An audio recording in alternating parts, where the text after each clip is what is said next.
I'm Dan Sullivan. And I'm Joe Polish. And welcome to 10 Times Talk. Hi, it's Dan Sullivan here, and I'd like to welcome you to this edition of 10 Times Talk. I'm here in Toronto, and in Phoenix, I have my great friend, Mr. Joe Polish, like nail polish or shoe polish or however someone wants to pronounce it. Yeah, so Joe, one of the things that we were talking about last time, and you were very, very kind to mention that you find that I'm able to deal with a lot of high ego people rather easily, and I'd like to return the favor as we start off, because you've come at it from a completely different direction than I am.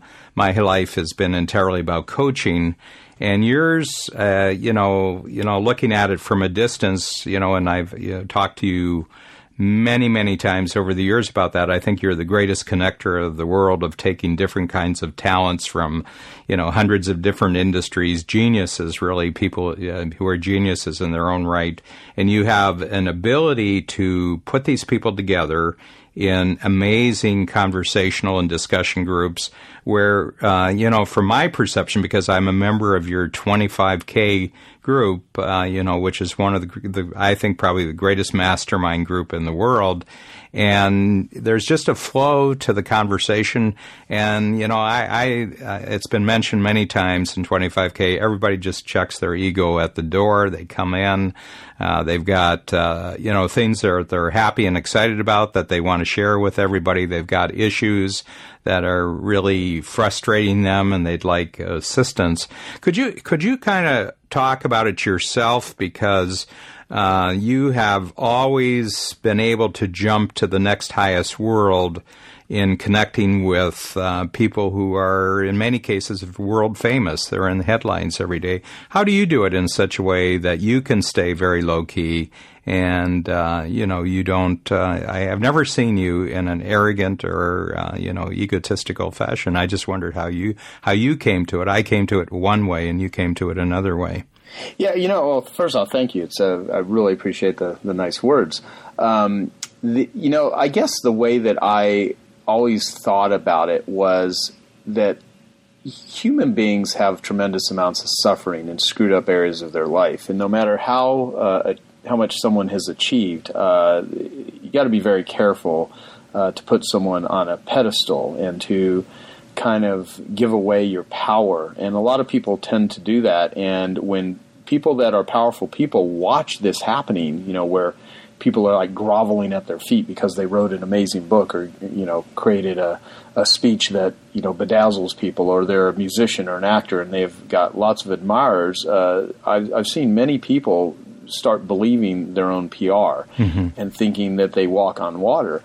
And I've also, witnessed a lot of these people, and this is going to sound very strange, Dan, but I've done, unlike you, I've done, lots of group therapy, and I've, dealt with addiction challenges in my life and all kinds of stuff. So I've put myself in situations where I've got to meet very famous people in places where most people would never encounter them, like up the backstage of their personal life. And I've also had lots of clients that were some of the top psychiatrists and therapists in the world. And when, the marketing hat is on and they're the student or the patient, I get to hear all of their challenges and stuff. And I sort of came up with this understanding that people have lots of areas of their life that don't work and are really screwed up, and that, they're just human beings. And the real goal is to be incredibly useful and interested. Now, as I go out and interact with people and I meet powerful people and I meet people that are famous and that really have great wisdom and knowledge, there's a self-serving side of me. I want access to that. I want to leverage it. I want to learn from them. I want to tap into it. And so my whole thing kind of goes back to that cliche saying that maybe Zig Ziglar was the first one that said it: you can have anything you want in life if you help enough other people get what they want. And I took that seriously. And, the approach that I take with Genius Network is, if you want people in your network that are at a genius level, that are people that you admire, that are incredibly skilled and capable and you want to tap into their capabilities, the very best way to do that is coming at it not from a taker positioning, but from a giver position, where what can you actually give to the person that would, create a, not in a manipulative way, create a feeling that, wow, I really want to know this person. I really want to help them. And how can you do it to where it's like fun and not an arduous process? So, for me, that tends to work. I mean, not everybody, is going to get off on doing the sort of things that I do, going out and interviewing people and meeting them and, coming up with clever ways to bust on them and, use sarcasm in fun, ways, which I do. I just really enjoy it, and I like bringing people together and creating situations for them that I just know on their own they won't do that. And one of the ways that I do that is I just go out of my way to be funny, and not that I need to manufacture it. I just think it's easier to get work done when people are laughing and when they feel comfortable and where they feel chummy, and creating an environment where people are free to talk. Yeah. And that's how I sort of run my mastermind groups. Yeah, I mean, one of the things, we all learn from each other, and, just observing you over the years, I've always really admired your totally unpredictable outrageousness, that you have this ability to, in a situation that just catches everybody by surprise, to be outrageous, and yet it's not hurtful. I mean, nobody is ever the object in your world. You're the one being outrageous, and you're allowing other people to participate in that activity. And it's almost like an art form, and I don't even know if you're conscious of it all, because I think it comes very naturally to you. But you have the ability, whatever formalities and whatever barriers that people have put up out of defensive reasons to do it, your outrageousness almost suddenly, it just dissolves everything, because people will laugh and they have to join in and everything else. And it just creates an incredibly great environment, and I've just admired this so much. I'm a coach, and, I'm on stage, and, I've got, really high-powered people in front of me. But I've really picked up a lot, and you've probably observed it over the years. I've picked up not 100% Joe Polish proof, outrageousness, but I think I'm more outrageous now than I used to be. I'm mildly outrageous. No, you certainly are. I mean, in all things considering, I mean, I really, it's funny because I do my best to try to teach other people how to do some of the stuff that I do, and I've come to the conclusion that there are just certain things that I can say that if anyone else even dared tempted to say it, they would just offend the hell out of a lot of people. Yeah, there would be duels. People would have, it'd be duels in the 21st century. Yeah, I mean, I remember I had Richard Branson speak live at my, at one of my events in 2007. He was on a big screen. And I said, just right in the middle of his speech, I said, if you were to get in a fight with Al Gore physically, do you think you could take him? And it completely threw him off. But I said it in such a way to where, it wasn't intended to completely derail him. It was just intended to be a total pattern interrupt. And it completely loosened him up dramatically. Yeah. And personally, I would love to see him actually physically take Al Gore. I mean, that would be like a celebrity death match that would be worth watching. I'd really, really take bets on that one. Yeah. But, the whole thing, though, is just, just saying things in really, this is a learned behavior, though. I mean, you really can learn how to be a little sarcastic, a little funny without being cruel, without being rude. And part of it, though, is I just want to put smiles on people's faces, and I want them to loosen up, because I think corporate America, I mean, if there's one thing that if I could suggest that would make interactions with everybody work better, is just loosen up. I mean, don't take things so seriously. My good friend Dave Kekich, who's in a wheelchair, he has this. He's been in a wheelchair for over 30 years, and he's had to really learn how to adapt to life, because this is a guy that got a spinal cord injury in the 70s, when exercising and running every day wasn't a cool thing. And he was, rich and had all of the trappings of success, the convertible Mercedes, the beautiful girlfriend, lots of money, house on the beach, all that sort of stuff, and working out every day in the gym and, running. And overnight, he got an injury and lost, use of his legs. And he's paralyzed from the, chest down. And it took him a couple of years to, he traveled the world trying to find a cure. And, and back then they weren't, technologically advanced like they are today. And it took him a while to come to the conclusion that this is my life. How do I, how do I make the most of it? And he became a very positive, very upbeat, very smart, very productive guy. And he's in his, late 60s now and still in phenomenal shape. And anyway, the reason I bring him up is he has this saying where he's like, life is seldom as hard as it seems when it's going bad, and seldom as good as it seems when it's going well. Lighten up, you'll live longer. And the whole thing is keep things in perspective. And so I just want to do my best to get people to, I think that's why I admire you so much too. I think just in your own way, you're the same way. You're out there just trying to connect people to become better versions of themselves. Yeah, well, the one thing that, and I've got a rule around our company, and most people who, come into Strategic Coach and they're backstage. So they're with our team. After a while, they're saying, geez, it's so relaxed here. Everybody seems to be having a good time. And, and this is probably a whole subject for another talk.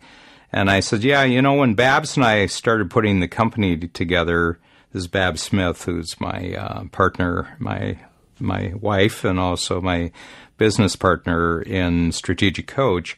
When we put the company together, we came with a rule that we would never consider one of the people who was a team member in Strategic Coach. We don't call them employees; they're team members. That we would never consider a person who is in the Strategic Coach as a cost. We would only treat them as an investment.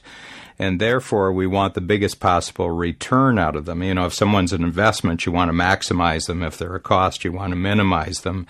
And I said, one of the big problems with corporate America, just taking it back, is that the attitude towards employees is that they're a cost. And if you're a cost, you're going to put up all sorts of barriers because you're being scrutinized as something that can be possibly minimized. You can be fired, you can be downsized, you can be replaced with technology. And I think the uptightness of the corporation, and it goes right to the top, CEOs can get fired. I think it has to do with this attitude towards human beings. In my mind, you can't ever have the word cost in your mind and human being in your mind at the same time. You can never ever treat a human being as a cost. But if you treat them as an investment, then you want to maximize, what these individuals can do. So you want to put them, you want to kind of blueprint the conditions so that they can be who they truly are, that they can really express their talents. And I think that has a lot to do with both of our approaches, you and the Genius Network and 25K and our Strategic Coach. I just see human beings as investments. Nobody is a cost. Right. And in the moment you have that sort of perspective of cost, you start trying to constantly view everything that they do. Are they worth it? Are they worth it? And it becomes a self-fulfilling prophecy. I mean, if you view human beings that way, you're going to come up with ways to, they're not measuring up here. They're not measuring up in this area. Versus, how do I grow and develop this so it continually becomes more valuable for both people? And then it becomes a total win-win situation. And I think there's so much win-lose perspective in areas of business that it just turns out that way for so many people. Yeah. I mean, it's a fascinating thing because we're talking about things that allow you to take, to go 10 times. Well, in my world and in your world, it's only other human beings who can actually take you 10 times. So you gotta, if you're into the 10 times business and you're into the 10 times future, then you've got to understand that you got to put other human beings in the best possible situation that you can at all times, that they are, that they're going to be multipliers for you. Yeah, I remember a conversation in Strategic Coach. This must have been, 6 or 7 years ago, and you made this comment where, people talk about time is money. And you went on to say, well, it's really, I've never hit my alarm clock and had piles of money sitting there. It's really relationships are money. And if you develop the right sort of relationships and you nurture those sort of relationships, that's where your future is going to come from, because your future is in the relationships with people with capabilities that will help you get to where you want to go, that you're going to help them get to where they want to go. And you talk even about a value creation monopoly. And so, one of your quotes out of I'm not sure if it's out of the Quotable Dan Sullivan or Never Own Anything That Eats While You Sleep, but it's the fastest way to change your circumstances is to become more useful. And I always think of usefulness.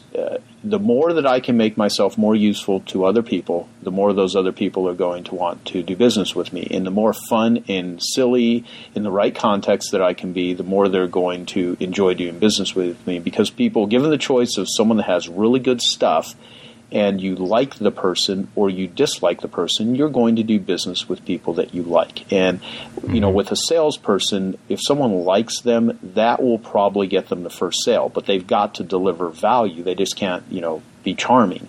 You got to have some substance behind it.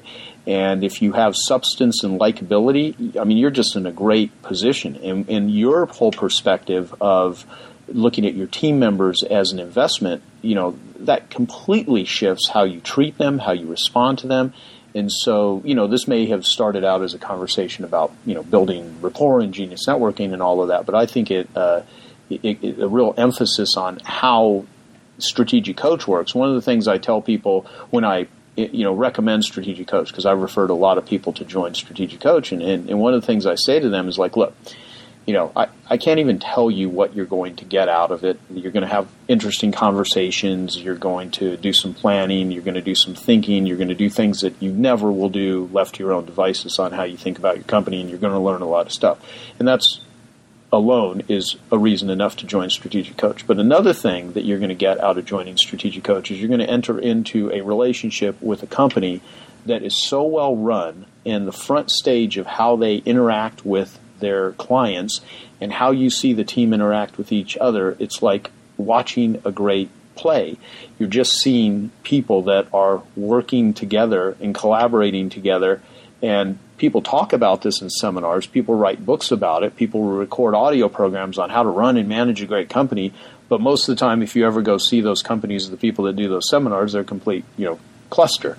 I was going to use a profane word like cluster F word. A rude word. But, basically Strategic Coach actually does that. And people are always thinking, what's the secret of, how do they do that? Well, you kind of revealed one of the secrets. It's how you view the people that work for you. They're not cost. You are really looking at these as real human beings that have lives and capabilities, and you need to care for them, and they need to know you care about them. Because if they don't, why would, what's their motivation for coming to work every day and putting it all their efforts into working for some asshole? Not that you can't pull that off. Steve Jobs certainly did a great job of doing that to a certain degree, but that is very rare. And there was a lot of depth to what Apple created, in spite of having a CEO that many considered a total tyrant. Yeah. But that's not how to model the average company. Yeah, and I've been reading the biography of Steve Jobs, and he was a complex guy. It wasn't. There were sides of him that, if you look at it from the outside,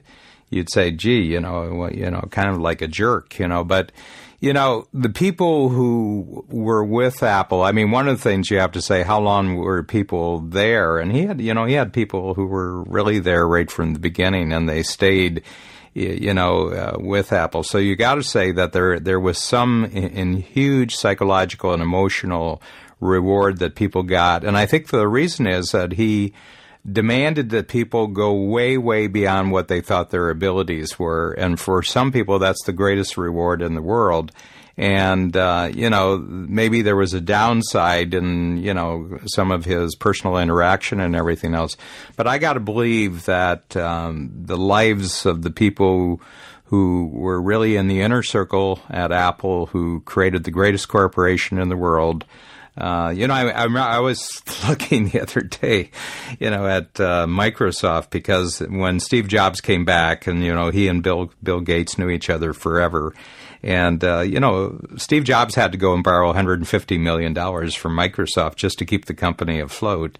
And I was looking at just this interesting statistic last week that just the sales of the iPhone this year is greater than all the money that Microsoft will make this year. It's just one product area for Apple. Right. And I think the reason is that, there was a particular type of person who was out looking for a particular type of organization where if you were really good and you were really talented and you really contributed to the creation of a great product and a great quality service, I got to believe that Steve Jobs probably left you alone. What he couldn't stand is anyone who violated his sense of beauty or his sense of high quality and everything like that. So, I mean, life's complex, but having said that, I just want to put the finishing touches on the cost investment concept, Joe, and that is that having said that, I also said,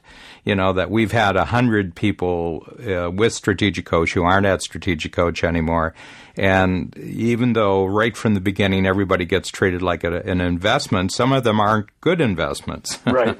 And the reason is because they don't match up with us. We'll invest in you, but you got to match up with us. You got to be useful to us.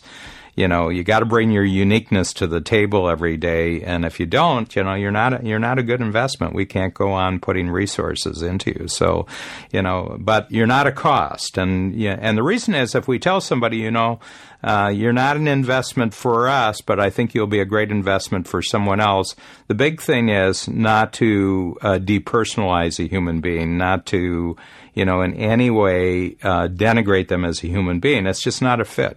Where you're going and where we're going, it just doesn't match. And you know it, we know it. Let's part. And we have an enormous number of people who say great things about us after they've left Coach, and they'll actually send people as possible new staff members who come from people who we've had to end the relationship. So, you treat people right from start to finish. You treat them, like people who are talent, and you maximize them. And it doesn't always work. And, that's just the way life works. Yeah, one thing I learned early on in my my marketing career when I first got into it, I heard this statement.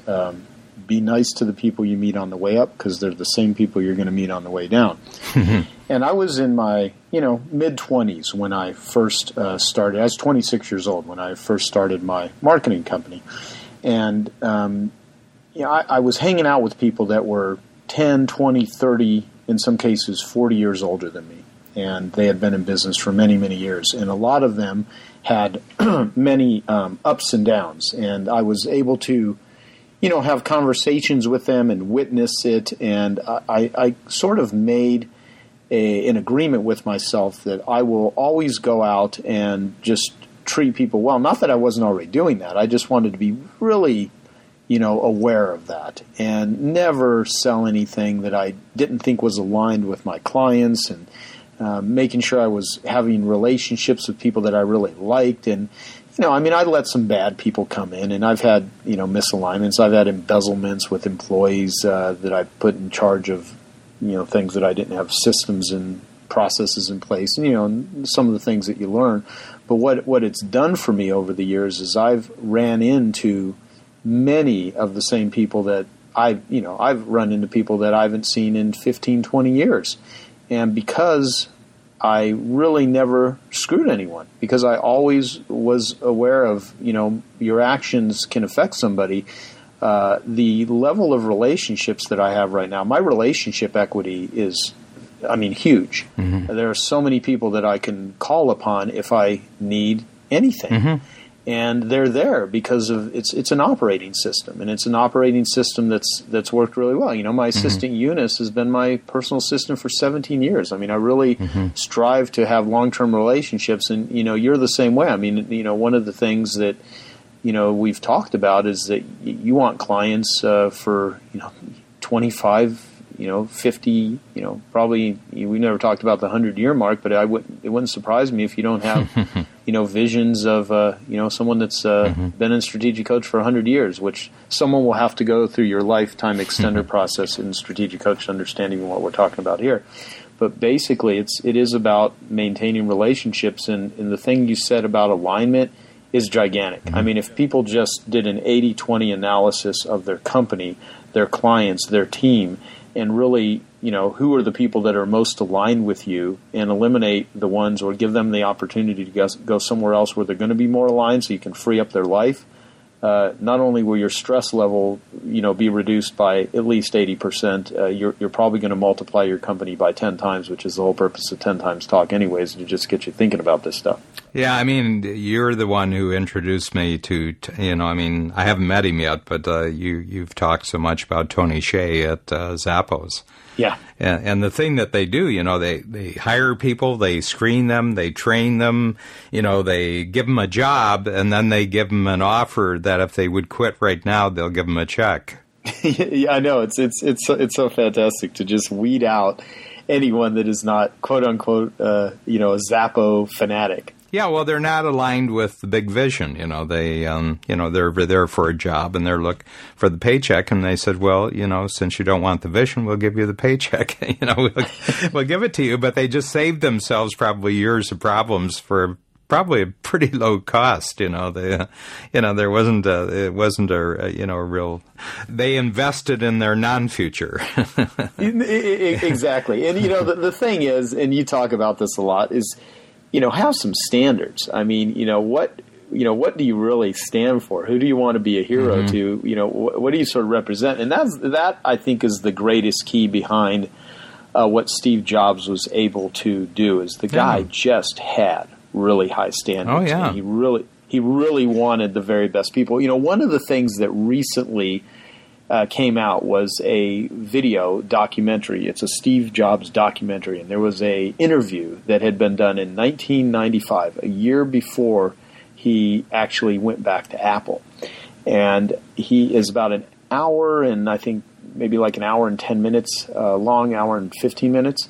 And it's you can rent it on iTunes for $3.99. And it's literally just a talking head of Steve Jobs in 1995, just answering questions of a reporter that you don't even see the guy who's asking him the questions except at the very beginning. And this video went missing. They put some parts of it in a documentary, but then it was sent off on a VHS tape and literally got lost. And they weren't able to locate it until, earlier this year. This guy, found a friend of his contacted him and said, I have a copy of this interview. And so they just made this thing available on iTunes. And, Steve Jobs is just talking about, he's using the term A player before I'd ever heard that term. Now, maybe Brad Smart was, who wrote Top Grading, who I've interviewed before, who me and you spent, he was with us on our trip to Galapagos, back in 2009, who's one of the, known as one of the world's leading hiring experts, talks about A players. And Steve Jobs is talking about A players and hiring the very best people. But what he also says about Microsoft, he goes, he's like, I don't fault their success. He goes, I don't want to take anything away from them there. He goes, the one problem I have with them is their products are just low. They're third rate. He's like, they're just crap. He's like, they're McDonald's. And it was the funniest thing because you can just, tell his sense of everything being just good. He wanted products that the clients loved and that were really just the best that he can make them. And there's a lot to learn about Steve just by obviously not only reading his, the big, huge book on him, but also, watching that documentary. And but it's really about standards. Yeah. Yeah, and I think that there are standards in how you create products, and I think that there are standards how you treat people.